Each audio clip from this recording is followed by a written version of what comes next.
آج کی ویڈیو میں ہم نے طے کیا ہے کہ ہم آپ کو ایک کہانی سنائیں گے، ایسی کہانی جو آپ کو سنی سنی سی محسوس ہوگی۔ کہانی شروع ہوتی ہے ایک ایسی تخلیق سے جسے آپ اور میں کائنات کہتے ہیں، لیکن اس کہانی میں بھی بہت سے سوالات جنم لیں گے۔ پہلا سوال، کائنات کسے کہا جاتا ہے؟ دوسرا سوال، یہ کائنات وجود میں کیسے آئی ہے؟ تیسرا سوال، کیا یہ کائنات خود بخود بنی ہے یا کسی نے اسے تخلیق کیا ہے؟ چوتھا سوال، کیا یہ کائنات یوں ہی قائم رہے گی یا کسی وقت ختم ہو جائے گی؟ پانچواں اور اہم سوال، کیا کائنات کا کوئی کنارہ یا سرہ بھی ہے؟ اگر ہے تو کہاں پر ہے اور ہم سے کتنی دور ہے؟ چھٹا سوال، بدنام زمانہ بلیک ہول کیا چیز ہے؟ ساتواں سوال، ہم کائنات کے بارے میں کتنا کچھ جان پائے ہیں وغیرہ۔ سب سے پہلے جان لیتے ہیں کہ کائنات کسے کہتے ہیں۔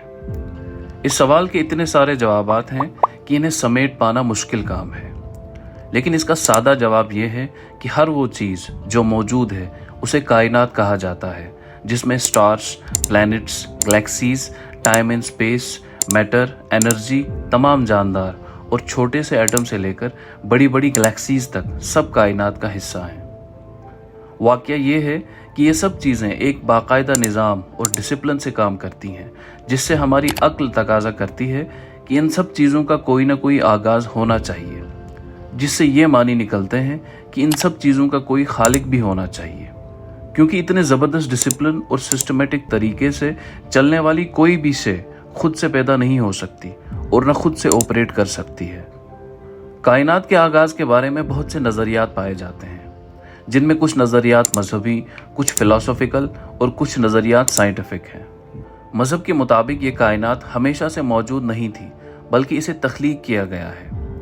اسے تخلیق کرنے والی ہستی خدا کہلاتی ہے، جو اس کائنات کو ایک دن ختم کر دے گا۔ یعنی مذہب کے مطابق کائنات کا ایک آغاز اور اختتام ہے، نہ تو یہ ہمیشہ سے موجود تھی اور نہ ہمیشہ رہے گی۔ سائنس کے مطابق کائنات کے وجود کی کہانی آج سے تقریباً 13.8 بلین سال پہلے ہونے والے ایک دھماکے سے شروع ہوئی۔ اس دھماکے کو سائنسی زبان میں بگ بینگ کہا جاتا ہے۔ سائنس کے مطابق یہ ایک اسپیسیفک پوائنٹ پر موجود گولا، جسے سنگولیرٹی کہا جاتا ہے، اس قدر گرم اور ڈینس تھا کہ اس میں پوری کائنات کو ایک شکل و صورت دینے کی طاقت موجود تھی۔ لہٰذا اس کے پھٹنے سے یہ تمام کائنات وجود میں آئی، جو بعض نظریات کے مطابق لگاتار پھیل رہی ہے، یعنی لگاتار بڑی سے بڑی ہوتی جا رہی ہے، اور بعض کے مطابق رکی ہوئی ہے۔ کائنات کی تخلیق سے جڑی اس سائنسی تھیوری کو بگ بینگ تھیوری کہا جاتا ہے۔ اسی بگ بینگ تھیوری کے مطابق کائنات کے پھیل جانے کے بعد اس مخصوص پوائنٹ پر موجود گرمی پوری کائنات میں پھیل کر ٹھنڈی ہو گئی، اور اسی سے وقت گزرنے کے ساتھ ساتھ سٹارز، گلیکسیز اور انسان وجود میں آئے۔ سائنس کے مطابق اس دھماکے کے پہلے کچھ سیکنڈ میں پروٹون، نیوٹران اور الیکٹران وجود میں آئے، اور پہلے کچھ منٹوں میں ہائیڈروجن اینڈ ہیلیم ایٹمز وجود میں آ گئے تھے۔ اس تھیوری کے مطابق سٹارز اور گلیکسیز کو بننے میں کئی ملین سال لگے، جبکہ زمین سمیت دیگر پلینٹس کو بننے میں بھی کئی بلین سال کا وقت لگا۔ اور پھر زمین پر زندگی کا آغاز 3.5 بلین سال پہلے سنگل سیل آرگنزم کی شکل میں ہوا، جبکہ انسانوں کی پہلی نسل 3.5 ملین سال پہلے وجود میں آئی، اور موجودہ انسانی نسل 20,000 سال پہلے افریقہ میں شروع ہوئی۔ یہ بات یاد رہے کہ سائنس کے مطابق انسانوں کی ساخت اور بناوٹ میں وقت کے ساتھ ساتھ تبدیلیاں رونما ہوئی ہیں۔ جو انسان اس وقت دنیا میں موجود ہے، یہ آغاز میں موجود نہیں تھا۔ اب ایک نظر مذہب کی جانب۔ مذہب کائنات کے آغاز کے بارے میں سائنسی نقطۂ نظر کے بالکل الٹ دلائل پیش کرتا ہے۔ پہلی بات یہ ہے کہ کائنات کا ایک خالق ہے اور اس نے اسے 6 دنوں میں تخلیق کیا ہے۔ عیسائیت کی مذہبی کتاب بائبل کے مطابق خدا نے جنت، زمین، آسمان اور جو کچھ اس کے درمیان میں ہے اسے 6 دنوں میں تخلیق کیا، اور 7ویں دن خدا نے آرام کیا۔ پہلے دن روشنی پیدا کی، دوسرے دن آسمان کو پیدا کیا گیا، اسی طرح تیسرے دن زمین، سمندر اور درخت پیدا کیے گئے، چوتھے دن سورج، چاند اور تارے پیدا کیے گئے، 5ویں دن پانی اور ہوا میں رہنے والے کریچرز بنائے گئے، اور پھر آخر پر 6ٹھے دن جانور اور زمین پر رہنے والے انسان پیدا کیے گئے۔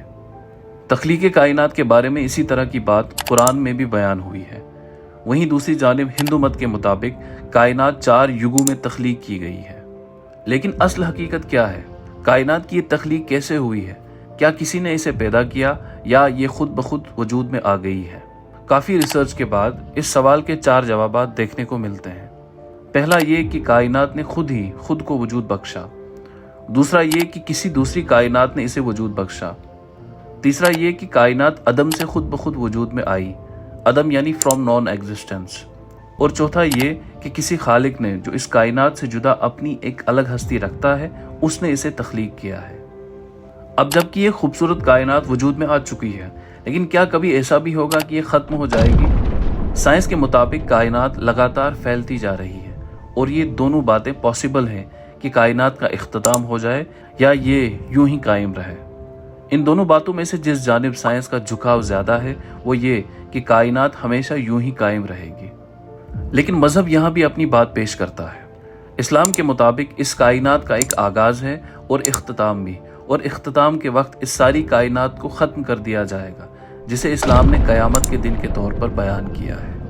دوسری جانب ہندو مت نے دنیا کے خاتمے کے بارے میں ایک نظریہ پیش کیا ہے جسے پرلایا کہا جاتا ہے۔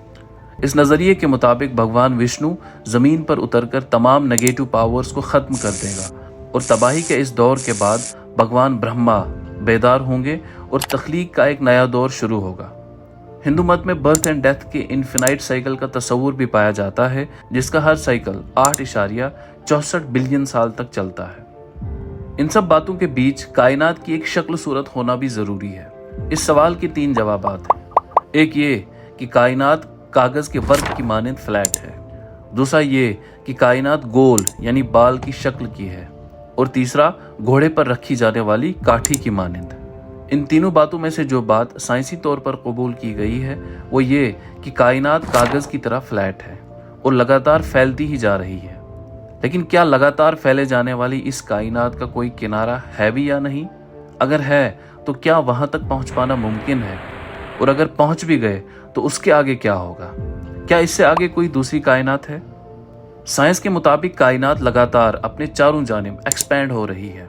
ایسے میں ممکن ہی نہیں کہ اس کے کناروں تک پہنچا جا سکے۔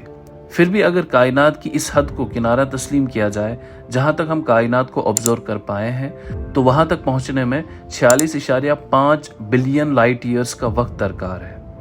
کائنات کے بارے میں چونکا دینے والی بہت سی دریافتوں میں سے ایک بلیک ہول کی ڈسکوری بھی ہے۔ بلیک ہول اسپیس میں ایک ایسی جگہ ہے جہاں گریوٹی اس قدر زیادہ ہے کہ روشنی سمیت کوئی بھی چیز اس سے بچ کر نہیں نکل پاتی۔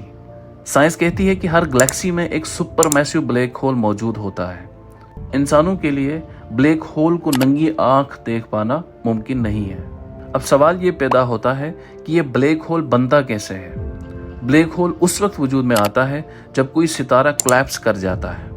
یہ سب کچھ جاننے کے بعد بھی ہم ابھی کائنات کو جاننے کے پہلے ہی مرحلے پر ہیں، اور ابھی بہت کچھ جاننا باقی ہے۔ کائنات میں 10,000 گلیکسیز موجود ہیں، اور ہر ایک گلیکسی میں بلین آف سٹارز پائے جاتے ہیں۔ سورج سمیت ٹریلین آف سٹارز موجود ہیں، بلین آف پلینٹس موجود ہیں، جن میں سے ہماری زمین بھی ایک ہے۔ اس کے علاوہ کائنات میں کیا کچھ موجود ہے یہ تو اب تک ہمارے ہاتھ آیا ہی نہیں ہے۔ ہم نے اس ویڈیو میں کوشش کی ہے کہ کائنات سے جڑے ممکنہ طور پر پیدا ہونے والے سوالوں کا جواب آپ تک پہنچائیں۔ امید ہے یہ کوشش آپ کو پسند آئے گی۔